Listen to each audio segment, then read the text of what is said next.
jërëjëf soxna Adjara fi may tàmbalee mooy d'abord sant yàlla moom mi nga xam ni moo yor xéewal yëpp te mooy xéewalal ay jaamam ay at ci ginnaaw ñu wax ak askanu Sénégal ni leen am na lu dugg ci biir réew mi waaye am na lu fi it bëgg a tàbbiwaat gën koo renforcer te loolu menacé na suñuy valeur sunu ndono waaye menacé na it ci yàq génération yu yiy ñëw muy une nouvelle civilisation boo xam ne moom la Occident di proposer actuellement ba noppi wut ay passerelle nag yoo xam ne ci lay jaar pour mën a fexe ba dem ci loolu d'abord li may njëkk a wax mooy ni depuis bi Sénégal amee indépendance ba léegi régime yi fi jaar yëpp kenn ku ci nekk am na jéego boo ci dox président Senghor ak le CEDEF président Abdou Diouf ñoom moo déclassifié homosexualité bokk na ci ñi ko déclassifié. Oui, le président Abdou Diouf. D'accord. bokk na ci 43 pays yi déclassifié l'homosexualité en 1989 avec l'OMS donc looloo tax la 17 mai. boo doon tekki déclassifié ci olof lu mu ban baat lay. déclassifié mooy maanaam homosexualité feebar lañ ko jàppe woon organisation mondiale de la santé feebar la ko jàppe woon. D'accord. adduna bépp feebar lañ ko jàppe woon. première deuxième troisième ba ci 9e classification internationale des maladies boo ci dem ku mu neex tàppel dugal ci internet nga xool ko da nga ci fekk lèpre da nga ci fekk variole mais da nga ci fekk homosexualité. ñu boole ko ci. ci organisation feebar yu yi ne feebar la. feebar la ba 1989. ci la OMS convié àddina bi ñu toog ñu génne homosexualité ci feebar yi ni bokkatu ci. léegi nag loolu ñu dëggal ko le 17 mai 1990. looloo waral 17 mai fu mu xewee seen mbir yooyu ñu koy def ci àdduna bi. mooy le jour des fiertés. donc loolu ci 17 mai boobu la kon loolu ci régime président Abdou Diouf la amoon. damay gàttal. le président Abdoulaye Wade bi mu njëkkee par exemple le protocole de Maputo moom moo ko signé. le président Macky Sall bi mu ñëwee moom li ci gën a rëy moom moo ko def. alors gis nga ba tey ñii fi toog ku mu ne xoolal sa carte d'identité amul benn sénégalais bu am nday wala nga am baay amatul. comment ça. xoolal sa carte d'identité rek baax ndax am nga nday ak baay. mooy li ñu bind genre de xaw ma lan. non defuñu ci genre kenn amatul nday kenn amatul baay ku mu neex xoolal sa carte d'identité. yëpp seen carte d'identité ngeen xool amatul. c'est numérisé c'est vrai. amatul kenn amul nday kenn amul baay. ay c'est ça passerelle la jaaruwaay la pont la. mais ñoom parce que dañ lay wax ne moom mu ngi ci fichier bi. ban fichier suñu bi carte d'identité dafa am puce soo ko dugalee. fan nga koy dugal chaque jour yow nga soxla ay kayit xam ne boo demee dañ lay demander ne la indil c'est-à-dire yooyu ay wax la daal. ay wax la lan moo leen empêcher ñu defal ci suñuy ndey ak suñuy baay. parax ndol la daal. mais c'est-à-dire kenn mënu ko comprendre. permis de conduire yi gis nga sexe lañ dindi woon def ci genre et cetera créer ministère du genre yu demee noonu. donc régime boobu aussi am na lu mu ci def. li mu ci def lépp du ma toog fii di ko lim. mais pour vous le dire rek que ni lu yàgg la agenda bu yàgg la boo xam ne kenn ku ci nekk am na loo ci def ba ñuy agsi c'est important ci may tontu sa question ci loolu. depuis 2008 c'était sous le règne du président Abdoulaye Wade. am na ay sénégalais yoo xam ne daje nañ fii mbaaw di takkante ay sëy biñ leen jàppee ñu libéré leen ay sénégalais jóg am manifestation bu mag boo xam ne amoon na fii grande mosquée. ba am ñu ci jàppoon ay imam ay oustaz gazé leen. alors ci lañ demandé woon ni lii nañ ko réglé ba bi fi président Abdoulaye Wade di jógee kenn réglé wu ko. président Macky Sall bi mu ñëwee ñu may ko 4 ans mu toog ñu sollicité waat question bi depuis keroog Kaolack oustaz da nga fàttali ko loolu. waaw ñu jàppoon Kaolack 2015. guddi gàmmo. ñu dàkk guddi gàmmo gis nga symbolique bi ci nekk. guddi gàmmo daje ak Noël le 25 décembre 2015. ñu daje ci école Ibrahima Diouf Thiès kii Kaolack plutôt. di fa takkante fekk na police yëgoon na ko infiltré leen ba jàpp leen loxo ci poos ñu bàyyi leen parce que yoon topp leen ci loolu yoon terewu ko li yoon di tere mooy góor gu ñu fekk muy sëy ak góor tout simplement de même sexe loolu rek la yoon tere mooy article 319 alinéa 3 bi alors loolu bi amee rek ci lañ jóg ni ñun lii nañu ñaan ci ñu saafara ko demander ñu criminaliser ko alors loolu suñ koy ñaan ba am régime bu agsi pour la première fois ak lii ma la wax lépp ci régime yi fi jaar régime ñëw au lieu sax ñoom ñu dem assemblée nationale jaar ko ci par proposition de loi ñu dem jël seen responsabilité au niveau de l'exécutif discuter ko en conseil des ministres def ko projet de loi dama ne loolu il faut saluer ko parce que nit mënoo bëgg dara di ci xeex risque bu nekk nga jël ci tey jii man yàlla mënoon naa dogal ñu naan Babacar Mboup mi fi nekkoon dëgg la maanaam lu nekk man fu nekk jaar naa fa lu nekk def nañ ma ko saboté nañ sama oto may daw ba ci yàgg pneu yi dégg tel ma ni fekkete bouche yi lañu il suffisait nga daw 120 te loolu ci xeex bi la woon bien sûr absolument mais bien sûr mais dama bëgg ñu leeral fenn rek balaa ngay continuer nga baal ma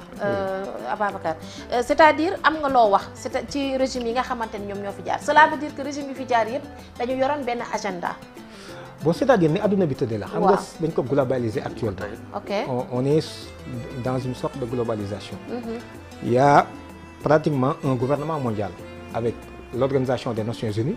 moom ci boppam mu am ay li wolof di wax banqaas au pluriel wanqaas la ñuy wax mu am ay wanqaasam par exemple lu mel ni par exemple UNESCO par exemple lu mel ni par exemple OMS lu mel ni par exemple yeneen kii lu mel ni Organisation internationale OIT du travail donc ñoom tamit dañu am seen ay banqaas wala wanqaas ci fànn yépp nga xam ne ñoom ñooy déroulé di jëflante ak état yi ci pàcc boobu d'accord n'est-ce pas léegi nag ñoom ñoo porté cet agenda là parce que tout simplement bi ñu déclassifié l'homosexualité en 1989 te jëmmal ko le 17 mai 1990 il s'est trouvé que Nations Unies dafa convier benn conférence internationale à Vienne en Autriche pour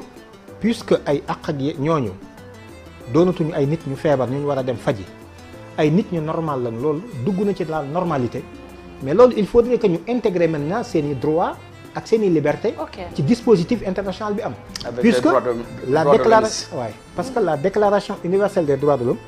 jëlul woon en compte aspect boobu parce que bi ñu ko def en 1948 bokk fekk na homosexualité doon feebar loolu mooy tax toujours je rappelle di wax surtout yow journaliste ak sa nattangoo yi que en réalité journalistes yi seen rôle joué wuñu ko sur cette question là parce que ñoom ñoo waral informer nit ñi te ñoom amuñu sax information xam nga ce qui se passe en tout cas c'est extrêmement grave la déclaration universelle des droits de l'homme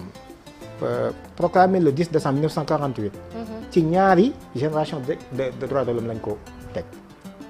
muy la première génération et la deuxième génération première génération bi ci 18e siècle la libéralisme lañ ko tiré d'accord du ma dugg ci détails yi deuxième génération bi ci socialisme lañ ko tiré au 20e siècle lii mooy sooklu déclaration universelle des droits de l'homme 30 articles la ñëpp a ko xam universellement adduna séppit ànd ci il s'est trouvé que ni après bi amee yeneen àq ak yelleef ñu tudd leen ay minorités il fallait ñooñu aussi ñu trouver leen ay droits loolu la ñu tudd la troisième génération des droits de l'homme loolu moo tax dootoo déggati yéen ak nit ñiy wax ñëpp la surtout la société civile les organisations internationales même les États dootoo dégg ñu wax droits de l'homme on parle de droits humains maintenant. droits humains waaw. c'est ça waaw loolu la parce que droits humains mooy jigéen ji ñëwoon na ba am oustaz misaal moo xam ne xëy na sa mbokk yi kaw yi danañ ko gën a xam jigéen ji nekk na ci kër gi am na ab taaw teg ci yeneen doom ñu ne caatlu na mu toog lu mat ñaar fukki at amul doom kon ñu ne kii moom saatlu na waaye ñu xëy ni ko nag faaw nga am doom léegi su bu la neexee nga wàcc ko bu la neexee nga gëq ko waaye faaw da nga am doom léegi bu ñu defee pexe ba mu am doom ba mu juddu kër ga doonatul ñaari doom ñetti doom la looloo tax léegi droit de l'homme doonatul léegi droit de l'homme mais droits humains la parce que les droits des minorités la troisième génération daf cee dugg alors loolu moo tax on parle de droits humains d'ailleurs le président Macky Sall avait créé même un ministère en ce sens-là logé en fait wala boo ko rattaché auprès du ministère de la justice si je ne m'abuse di toppatoo les droits humains ba muy daanu donc ministère boobu ni fi woon donc dafa intégrer en fait cette partie là alors loolu laa doon wax kon ñun loolu soo ci yàggee sonn xam ni c'est un agenda international surtout ñu sonal ci réew yi nga xam ni dañu néew doole dëgg la suñu genre réew yi nga xam ni boo rappelé woo président Macky Sall am na benn interview bu ko Khaliphone Sall doon defal à Paris je pense bu ma jumul en tout cas c'était en France bi mu koy laaj président Macky Sall mi ngi naan ko affaire bi bu ñuy wax ak yow ci informatique sax faaw ñu dugal ci clause boobu ñu ne léegi bala ñoo jàppalante yow léegi faaw nga nangu góor jigéen c'est-à-dire ça universellement c'est comme ça noonu lay fi maanaam dañ lay tordre de mais ou bien ñu téye suñu xaalis donc c'est dafay bokk ci conditionnalité yi alors puisque loolu noonu la demee ñun ñu am régime bu bees ñu ñëw liñ doon jooytu ñoom ñu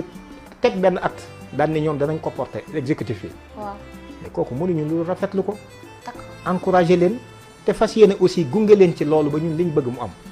yamul ci loolu premier ministre nee na démb. tey la ko wax nee na démb jox na projet de loi bi président assemblée. donc kon moo ko porté moom. waaw kon on suppose que soit dugg na assemblée parce que bu ci président assemblée jotee rek. moo lay wax ni la en fait déposé nañ ko à l'assemblée nationale. mais kooku kon beneen acte tege na ci. d'accord léegi li des mooy ñu leen di ñaan ñu dem jusqu'au bout ñu voté loi bi sécuriser ko président promulgué ko. vraiment ñu publier ko au journal officiel mu doon un journal une loi de la République en fait sénégalaise. mais su loolu amee c'est important bala nga ñëw ci question bi li ci ëpp solo nag ñu jëm ci mooy loi bi bu yëf yi doon téeméer loi yi juróom kese la ci 5% la ci. ok li ëpp solo ci xeex bii du loi bi mais c'est l'agenda kon suñu defee loi ba pare nag nañ jublu ci agenda bi fexe ba lépp lu ci duggoon ci réew mi ñu retiré ko lépp lu ci Sénégal engagé woon ñu fexe xool yan voies et moyens la ñu utiliser pour Sénégal désengagé wu ci engagement mu waaw loi bi moom laa foofu laay ñëw c'était pour durcir wala pour criminaliser homosexualité foofu laa bëgg ñëw. parce que yaa ngi naan c'est un plus wala boog yaa ngi leen félicité. mais ban ngeen si doon xeex ban ngeen si bëggoon ànd sàmm jikko yi. alors loolu laa doon wax léegi ni gis nga loolu. bu fekkonte ne journaliste yi dafa neen seen rôle débat bi du posé wu. mën nañu reprocher aussi ñu ne ñun communiqué wu leen ci suffisamment loolu man mën naa ko dégg mais journalistes yi itam bu fekkoon topp nañ ko gis nga proposition de loi bi c'est depuis le 22 décembre 2021 bu la neexee nga xoolal sa bopp le 22 décembre 2021 Assemblée nationale du Sénégal courrier secrétariat général bureau du courrier arrivé le 22 décembre 2021 numéro 943 fii ñu inscrit ko fii en fait c'était le bureau le 22 décembre 2021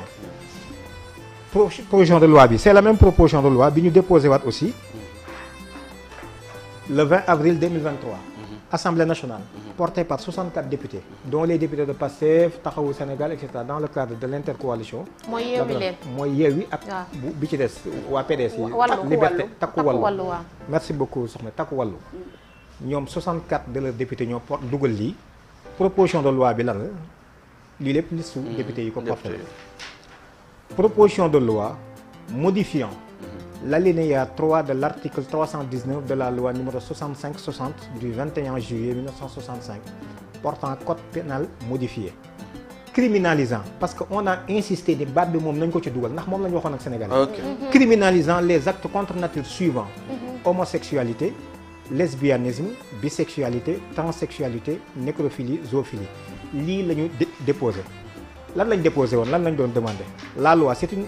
article bi unique la waaw est puni d'une peine de 5 à 10 ans est puni d'une peine de 5 à 10 ans d'emprisonnement ferme et d'une amende de 1 million à 5 millions de francs CFA sans possibilité d'accorder des circonstances atténuantes quiconque aura été reconnu coupable d'acte contre nature. D'accord. Son constitutif d'acte contre nature il faut nga définir ko. parce que bu ne acte contre nature nit ku ci nekk mën nga xoolal sa bopp nan nga ko gisee noo ko déggee. mais il faut nga définir ko pour man juge bi it li muy wax xam ni moom li ñu koy wax lii la. exactement. son constitutif d'acte contre nature 2 points lesbianisme muy jigéen ak jigéen buy sëy. waaw homosexualité mooy góor ak góor buy sëy. bisexualité kuy sëyee ñaar ñëpp. transsexualité ki nga xam ne bi muy juddu ci ndeyam jigéen la mu dem ba ci yàgg ni ñi ma yàlla bindee dafa juum wala bëgguma ko léegi damay def li ñuy wax en fait transition transition bi da ngay dem ñu opérer la jox la ay hormones donc di la topp pour nga mën a jóge ci jigéen doon góor wala inversement nga jóge ci góor dem jigéen donc loolu la ñu tuddee transition boobu nga def ko ñoom ñooy ay transsexuels wala zoophilie ñi nga xam ne dañuy sëy ay bàyyi ma loolu ñun peut-être ñoo ko miinul fii mais bari na tugal ay ci ay li ñuy wax ay maison close ak lan la nécrophilie am na ñoo xam ne nit ñu faatu la ñuy sëyee alors ñu ne loolu ñun la ñuy tuddee acte contre nature et autres pratiques assimilées ak yeneen jëf yëpp yi méngoog loolu juste bon waxaale ci apologie bi financement bi yooyu yëpp donc tudd nañ ko ci exactement parce que ça a son importance ñi koy rafetlu ci bind ci wax ci nataal ñooñu ñëpp yoon dafay dal seen kaw mais surtout le financement il y a des mooy les milliards organisations là. mais bien sûr di wax ni ci société civile lañ bokk mën naa la ci citer ñu bare par exemple Right Here Right Now organisation la boo xam ni am na ay bànqaas yu bare yu nekk ci biiram ñuy œuvrer à ce que véritablement gën a dooleel lii ci biir penc mi. D'accord. N'est-ce pas di capter ay financement yoo xam ne si yu bare la alors loolu la ñu ni lii naka jekk moom lañ déposé woon on a utilisé le mot criminalisation parce que man bi may def tournée nationale di départ fii Dakar di def le tour du Sénégal fu ñu mën a dem criminalisation lañ fa wax bien sûr bi ñuy dem ci kilifa diine yi ku mas a waxalit criminalisation lañ wax ak yow dañu bëgg ñu criminaliser ko parce que mooy li ñu bëgg ñun alors bi ñu demee ba xam ni wax nañu nit ñi dem nañ ci organisation yi organisation jigéen ñi organisation ndaw ñi organisation syndicale yi organisation yëpp patronale ku nañu seeti la ku ñu yaakaar ne ak politique yi ñi nekkoon ci mouvance présidentielle bi ak opposition bi ci lañ ni nag nañu woo Sénégalais yi est-ce que ñoom adhéré nañ ci lii leen digoo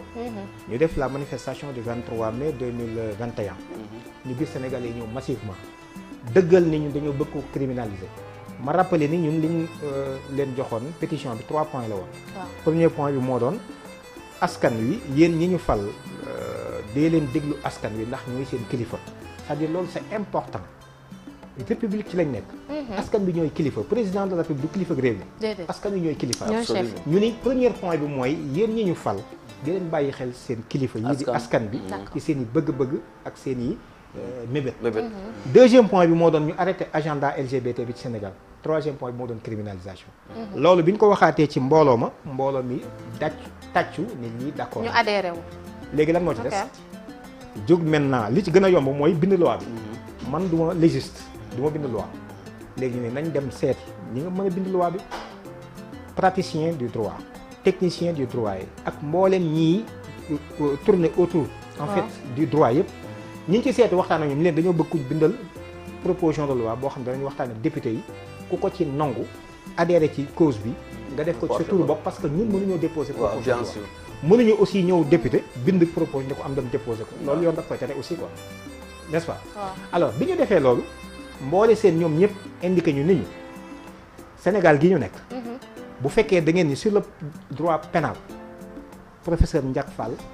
bu dul ki fi sut bokk na ci ñu fi sut kon dem leen ci professeur Ndiak Fall li ngeen bëgg lépp da ngeen ko defal maa ngi koy nuyu au passage bi ñu demee ci moom texte bi moom moo ko bind moo tax ba àddunay tukki doo gis ku ci génne benn erreur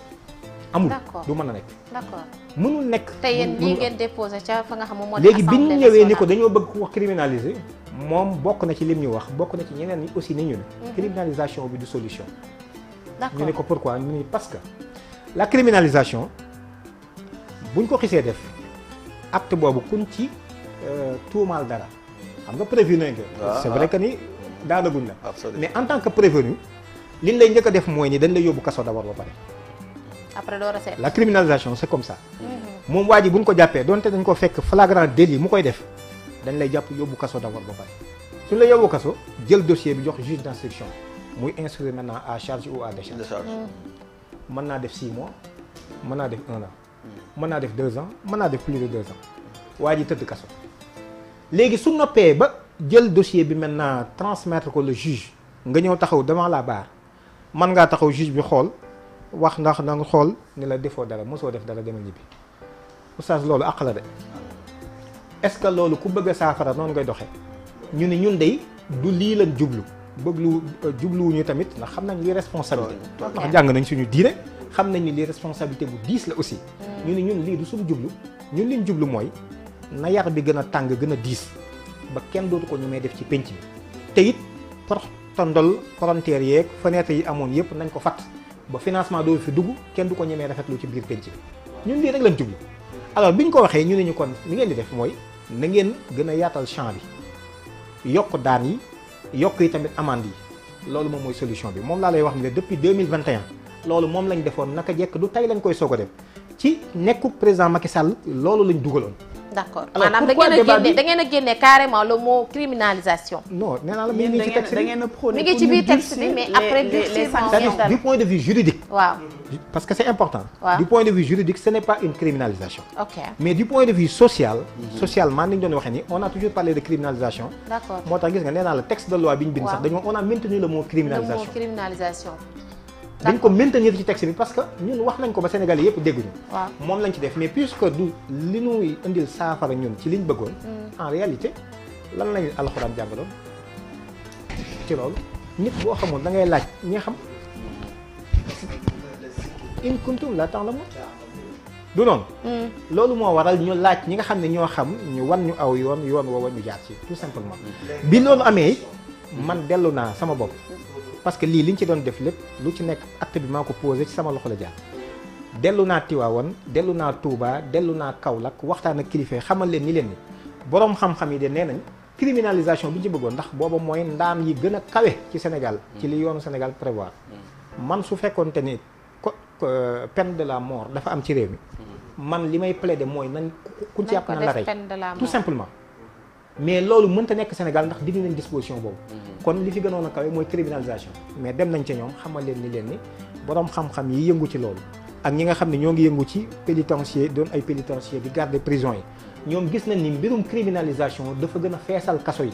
ba indi leen ay jafe-jafe yoo xam ne fi mu amuñu ci saafara ndax ku nu jàpp kaso ba jëm par contre bu fekkonte ni en fait chambre doo dem chambre criminelle mais chambre correctionnelle ngay dem maanaam dañ ko pénaliser tout simplement flagrant délit da nga naan la jàpp léegi nga taxaw tribunal bi atte doo def une semaine te attewuñ la donc loolu mën nañ ko régler nga xam ni nit ki dana xam fi mu féete sanction bi nit tëll dal ba keneen koo xam ne si it yaa ngi si woon sa xel nekk ci da nga dellu ginnaaw ndax xam nga ne lii jooni la te caaxaan amu ci te aussi benn précision bu njëkk gisoon nañ ni buñ ko criminaliser dafa am porte-ndol booy may gars yu bari yu daan jàpp ndax kon ci jàpp léegi nii def la mandat de dépôt buy dem suba ñu génne la réew bi comme ni ñu defoon waa Kaolack ak ñeneen merci beaucoup ñu ni kon lii du solution bi nañ leen permettre que daan yi nit ñi di ko mën a gis même bu fekkee day dem prison ñoom ñu def seen i pexe génn ko it nit ñi xam na ne daan nañ ko mais bu dee criminalisation bi daan boobu doo ci àgg ndax waa ji buy dem prison suba wala ginnaaw suba ñu préparé ko passeport am génne ko réew